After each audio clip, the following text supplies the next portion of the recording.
This is where all the magic happens. We ship out anywhere between, gosh, 15 to 20,000 cases a month. Yeah. A bulk of it comes here, and then some of it goes to our distributor that's in Maryland. Okay. And so everything has to be picked, packed, ordered, labeled, and tagged for shipment. This is where Darrell sits. He is our warehouse supervisor. He actually started off just in a warehouse associate position, printing some of our shirts that we make here like this. And then he has now grown to kind of run this entire space. And so very proud of all the work he's done. You mentioned something in the interview and you were talking about every few years or so you get like an uptick in interest from people. And I wanted to ask sort of the partnerships that you've been a part of. I know last year McDonald's had their own Mambo sauce that you were a part of. What was that experience like, and what kind of It was an interesting experience. I would say that the biggest thing I learned about the experience was that, gosh, it was just really validating. I had spent so many years working on this, and even though I have the numbers and see how many people like it, it's still the powers that be, the people who are the gatekeepers, the people at the top, don't always see value in what we've built here because our core customers come from this very specific area. And it was these partnerships allowed me to see that, wow, you did create something that's really cool and that should be respected by people around the world. And so it was a great experience. I love being able to talk about my passion for this product, my passion for the community, and have them be receptive to my feedback, my suggestions about how to make things better. Yeah. What do you think is that uptick in interest? Why do you think people are Well, the truth is, there's just sauce people out there, right? And they're always looking for something new. Yeah. Right? And they're always trying to figure out what's going on, especially because, Black people, we're the driver of culture, and so that's all, that's dance, that's style, that's lingo, that is food, and so we just happen to be encompassing a lot of that with this brand, and new people are coming into what we have built every single day, and we love that. I love that. So I have to say, when you look up Capital City Mambo Sauce in the grocery stores or on Amazon, you're in sports venues all over the city, it doesn't have your face on it. No, it doesn't. It has the DC flag in the Capital City letters. How have you been able to create sort of this mystique that no one actually, you're not hiding. People know that Arsha Jones is the founder of Capital City Mambo Sauce. But is that on purpose that you tend to you decide to stay behind the scenes and really push the product, or? Yeah, that was 100% intentional. I never wanted to be the face of this. Especially, I don't know, something about being the face of a wing sauce didn't spice it. Because essentially that's what it is, And so, but my goal really was to make the product a star. I wanted to make you see the product and know exactly what it is when you saw it, not me, because the product is the star, and then I figured that would better align me moving forward in case one day I'm going to sell. When you start to attach your face to this brand, it's then harder to be acquired because you have to come along with the journey, because you're now attached to this brand, which is why a lot of celebrity brands don't always do that well, because they think that because their base is attached to it, it will do well. And that's how the signifier out when you'll be successful in life. And so I just took my cues from some of the larger brands that were out there that I admired, that you didn't know who made the product. You don't know who was the CEO. And I was like, wow, that's because they don't want you to focus on the owner, the CEO. When you go to these places like Heinz or Sweet Baby Ray's or Sriracha, it's focused on the food. Do you, and I don't want to speak for you, but are people ever surprised when they find out that Capital City Mambo Sauce is founded by a Black woman? No, only because I don't hide. I put a picture of me on the website, so I'm not hiding myself. Right. But I will say that their biggest, they are most surprised that I have not taken any funding. from anyone. They're like, how have we gotten this far, this long without taking money from anyone? And I was all, and then on top of what they say, well, so you have somebody helping you with financing and accounting? And I go, no, I kind of just do it myself, and I had a CPA that helps me.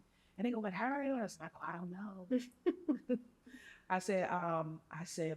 the numbers make sense. You know, I said, I'm an artist person. I like colors, painting and drawing. Yeah. But I know how to add, 1+1=2. Yes. And I know when the numbers add up and I know when they don't add up. Yeah. And so that's how I balance out everything. And they're like, wow, we really want to help. Most times I get offers for funding, offers for buying or acquiring, and it offers to just help. Like, we need help with it. And so I think that has been the biggest benefit to me in terms of getting into these investor networks is the amount of resources they have to connect me with people that help me further along my journey. I love that. You continue to take us on this tour. Sure. And so this is where they do all the staging and packing. These are some of our food service gallon bottles here. And we have a team of, 2 people work here. It's usually 3. We're short a person. And so they keep this warehouse running smoothly. People always get the question of, why do you have a warehouse? Why do you have a warehouse? Because most people who build these businesses, they don't have a location. What they do is they have a small office, or they may work from home. Okay. And then, because you can get your manufacturer to make all of the product, and then you can ship and distribute directly from the manufacturer. Yeah. You don't have to actually touch the product at all, And so that's typically how these small food businesses work. They do not house their own product. Mm-hmm. And so when I answer that question, I always say we're a little different. Mm-hmm. I say we're a small business, but we're also a local business. Mm-hmm. And so it means that people want to have a place to come. And then also I get opportunities where I have to act immediately. So like just on, Thursday night, I got a call that says from the Washington Capitals, they're putting together some gift bags. They want to know if we have any product that we can deliver Friday. Oh, wow. And so I'm like, so because I have this here, I'm like, oh yeah, we can get it out. Right. If I have to go through a distributor, like, oh no, we need 48 hours. Yeah. I can make these things happen almost immediately.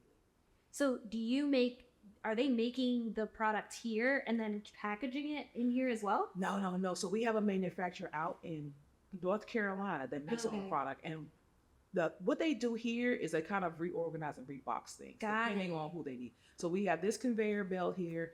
This bundles products specifically for Amazon. I don't know if you shop on Amazon. Sometimes you're like, oh, I just need 1 bottle of X, and they make you buy 3. Right. I'm it's because Amazon fees are so high, and it's more beneficial for me if you buy more product. Yes. And so we have to bundle these products to ship out to Amazon. So we have some repackaging that goes on here. Sometimes we'll switch from a 12-pack box to a 6-pack box. So a lot of that has to be done in-house. And again, because it's done here, we have high standards of quality control and make sure things are going out perfectly. Mm-hmm. But we've tried to outsource it before. It's been a thing where it's just hard to control. Mm-hmm. They lose stuff, and then they don't know where it is, and this is shipped out wrong, and this is on the wrong truck. Here, we don't have all those problems. Yeah. Yeah. Do you ever lay in bed and you're like, wow, I did that? Do you ever have those moments? I do. Often, because the truth is, despite even my husband passing away, despite all the challenges I've been through, there's never been one day where I felt sorry for myself. Because the truth is, I've always been able to live a life that I've only been able to dream of, Mm-hmm. And even today, the house I have, my kids, the experience they get to have. I think my oldest son is planning to go to Japan for the summer for an internship. Like these things I would not be able to do had I not grown this business. Because my goal now is to give my kids not things, but experiences. I want them to live really big lives. Yeah. And see that the world is huge out there and has a world of opportunity they can take advantage of. And so it's things like that really actually make me proud. Yeah. What's next for Capital City Mambo Sauce? I know, right? Still growing and expanding. 3,000 stores sounds like a lot. It's not. Okay, and there are like 60,000 stores in the grocery stores in the United States grocery stores. Okay. And so we're just still climbing up that ladder. You know, of course, so we want to have more partnerships like the one with the AMP. So those are all really fun. Hopefully, you guys get a chance to go and try the pizza. They had sausage and shrimp one, drizzled with mambo sauce. Is really good. We had yesterday. Yeah. And continue to just spread the word. Continue to spread the word, and honestly, give Washingtonians, native Washingtonians, a product that they can be proud of. What's next for you? I know, right? I don't know. I would like to take a break. I think that my husband passing away, that transitioned right into the pandemic. Yeah. And so I never actually took time for myself to say, take a month off and do nothing. And, I want to be able to do that, take some time off. So it was husband passing away, pandemic, and then pandemic, my son graduated during the pandemic, so I got to get him off of school. And then the next year, next son graduated. So it's just been like this constant cycle of me having to show up for other people. Yeah. And even though I have little breaks in between that time, it's never really long as I truly. Mm-hmm. So that's it for me. Yeah. Taking a break, getting back to me, things that bring me joy. Yes. Yeah. I love that. Well, thank you so much for today. No problem. Thank you.